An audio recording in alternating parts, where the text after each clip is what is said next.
Decide who you are going to become. Right. Decide where you are going versus what's been spoken over you. Mm-hmm. Because that's all it takes is one thought, one positive thought to carry you towards success. Life wisdom. Thank you so much for tuning in to the Truth Talks. I'm your host, Karina Rachel.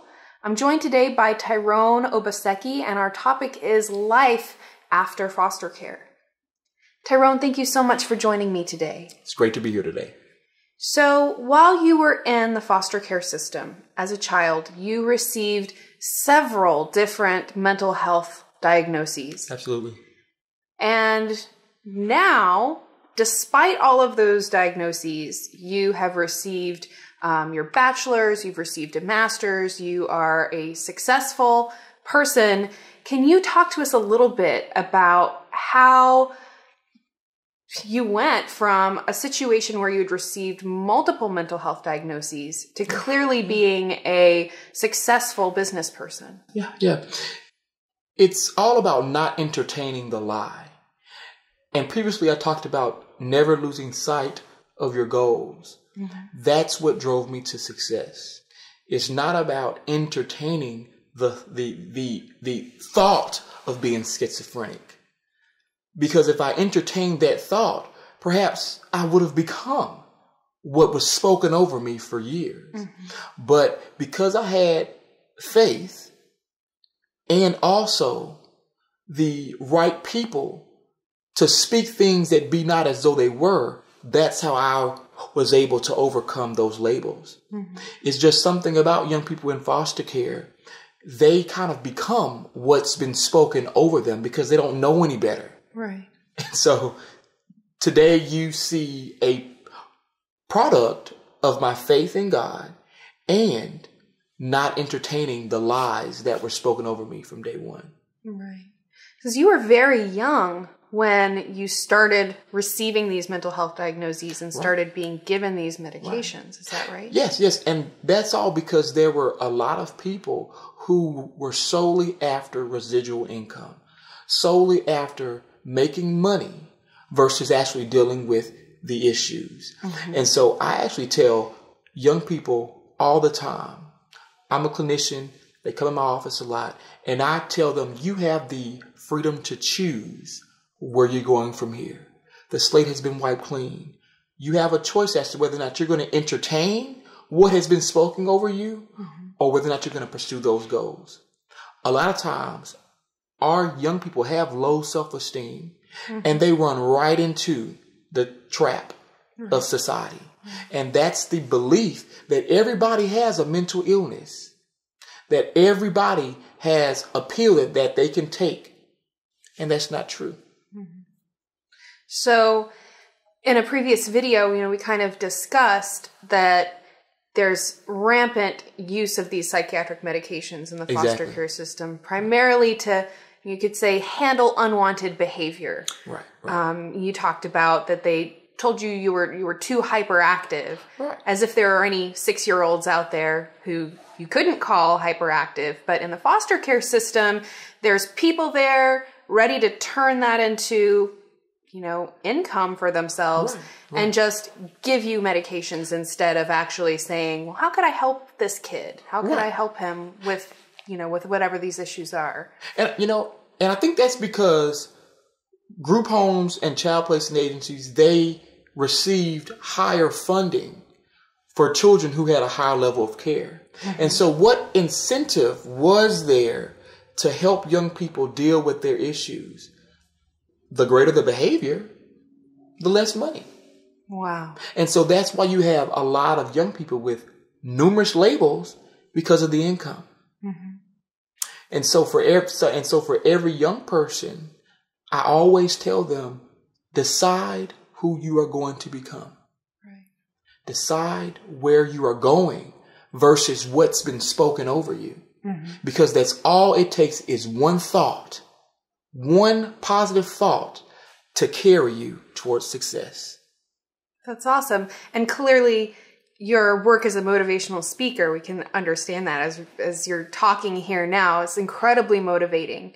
And I think that really putting it in the context of, you know, you had a childhood that was really traumatic. It was very peripatetic and convoluted. Yeah. Abandoned at a very young age and then put into this system where it's supposed to be caring for you, but all you're met with is abuse, Labels, restraints. Yeah. And then these mental health diagnoses that, you know, you talked a little in the previous video about, you know, had you, you know, when you got out of the foster care system, had you held on to these diagnoses, I mean, you would be in a very different place today. I think it was bipolar, schizophrenia. Right, there were all of these different disorders that they had tried to tell you that you had. And basically what you're saying is that we can refute that diagnosis. We can refute those diagnoses. Every person has the internal capacity to move forward. Mm-hmm. And that's what we have to tell our young people, that you have the freedom to choose. Now, for our foster parents and mentors, they have to understand that they have to speak things into the atmosphere. They have to speak things that are positive to our young people. Mm-hmm. I had a foster parent, and her name was Daphne Johnson. Initially, she believed I was mentally retarded. But then as things began to change, as she began to look at my grades in school, she said, hold up, there's nothing wrong with this boy. And so she began to speak things into my life, such as, son, you are going to graduate college. Son, you may be hyperactive, but let's come play football. Mm-hmm. Go play soccer. So she tried to find different ways to utilize my energy. And that's what we need. We need more people to challenge and see the greatness in our young people versus contributing to their demise. Right. And we talked a little bit about how, this idea of refuting the diagnosis that, well, how could someone ever prove that they didn't have schizophrenia or that they weren't bipolar? And really, I would say that the burden of proof is not on any person to prove that they don't have any of these disorders, but the burden of proof would lie on the psychiatric industry. Exactly. To be able to prove that there's any biological component of these disorders or that there's any way to prove that anyone has any one of these. There's no fact sheet that they can give to say this is what you do when you're bipolar. And also, if I can postulate, there is a thin line between sanity and insanity. Certain events that occur in life, things can happen that can push you towards that edge. But if you have people that is empowering you, aiding you to deal with those issues, you won't break through that mold and cross over into insanity. So I think we also have to ask ourselves, how can we change the environment to make sure young people aren't crossing over into insanity? And I think that you bring up a really important point, which is that just the isolation alone of feeling neglected, feeling that you don't have anyone to turn to or that you don't have anyone who's giving you compassion and giving you encouragement, that alone can induce mental illness. Will push you past that point, and it can be so easily prevented simply by having that supportive person or that motivational person, which is what you do, and I find that so empowering. Well, thanks a lot, Karina, but we also have to look at the fact that a lot of young people display what's called a iatrogenic illness. Example, you are retarded. Johnny starts acting retarded because the caregiver and the therapist said he was retarded. So the power of words really shape our young people. And that's what we have to remain cognizant of. What are we speaking over our young people? Right. If we treat them like mentally ill patients, they will act like mentally ill patients until somebody somewhere operates with the vision to speak life into their situation. So are there any resources or something that you could give for children who maybe don't have people in their lives in these supportive roles, helping them out. That maybe they're feeling alone, they're feeling isolated, they're feeling that there's nowhere to turn. Where could you direct them that maybe they could find that supportive, motivating person to help them? Well, I actually work with an organization called Angel Reach, which is a transitional home for aged out foster youth. We also have a component where young people all across America can write to us, and we will partner them up with somebody that can help them deal with their issues. Sometimes it's as simple as getting the word out and just letting people know what's going on and how you feel. I have dedicated my life to changing the life of young people, helping them accomplish their overall goals. So they have to get the word out.